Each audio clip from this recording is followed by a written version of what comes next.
we should just get the JT Miller update out of the way. Is there anything new that we should be aware of? Is there, I mean, he's missed 2 practices in a row now. Is there a chance that there's any concern about him for the regular season? His availability? My understanding that is he's day to day. We're obviously erring on the side of caution. He will not play tomorrow, I'll tell you that. Right.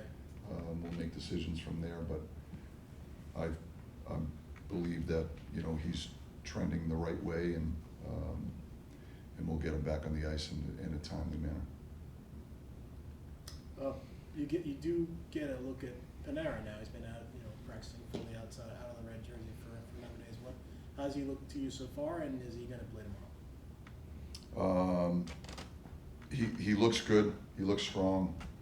Obviously, he's an incredible player. The things he does with the puck. He's a unique player in that regard. You see what he does in the power play, for example, when we work on our power play practice today. But I think he looks strong, healthy, fit, all of the above. I don't know whether we're going to put him in the lineup tomorrow or not. We'll make that decision after we meet this afternoon. But we really like the way he's trending, and I think the last couple of days have been quality practices for him. Important enough for a player of his stature to get a game or two. In the I just think for anybody in a perfect world, you'd like to have everybody get, at least a game, preferably 2. Would be even better in a perfect world, but it's, as we all know, the world's not perfect, and so I'm sure, regardless of whether or not he gets one or he doesn't get one, he's going to be fine. He's a talented player, and he'll adjust on the fly, but ideally we'd like to get him in some action before we start playing meaningful hockey. What have you seen from Morrow? There's been a lot of young guys that we've asked you about. Where is he on your young guy prospect list in terms of what you've seen? I think he's very high. I think he's a big, strong kid. I think he skates well. I think he has some offensive instincts. He has the ability to run a power play up top. I think he's getting better defending, and I think that's an area where I'm fairly confident our coaching staff can help him there.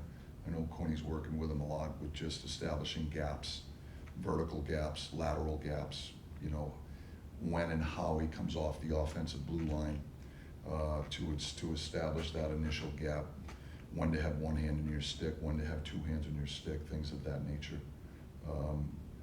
I just think there's a lot of those subtleties of playing that position that, all young defensemen go through that learning process, and it's a combination of experiential learning, actually playing in games and being forced to have to make decisions and read plays and all of those things, and then and then some of the interaction with the coaches and watching film and getting in practice and doing things like that. So, but as far as how we feel about him, we're thrilled that he's a Ranger, and we really like what we've seen to this point. What have you made of the Fox and Gavrikov pairing, and do you feel like their chemistry has grown for the past couple of weeks? It's hard to tell. We haven't really seen him in enough game action to make an assessment, but I think certainly on paper where we believe that has the potential to be a really good pair for us, and so we'll give it a chance. We'll see where it goes. Regardless of where we go with our D, adding Gavrikov to our mix, I think was a huge upgrade for us.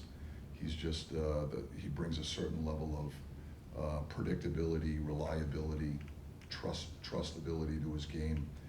He's a good defender. He's big and strong, can control the net front, can get plays stopped in the corners, things like that'll help us. It's hard for me to make an assessment on the chemistry question because I just haven't seen enough of it to this point.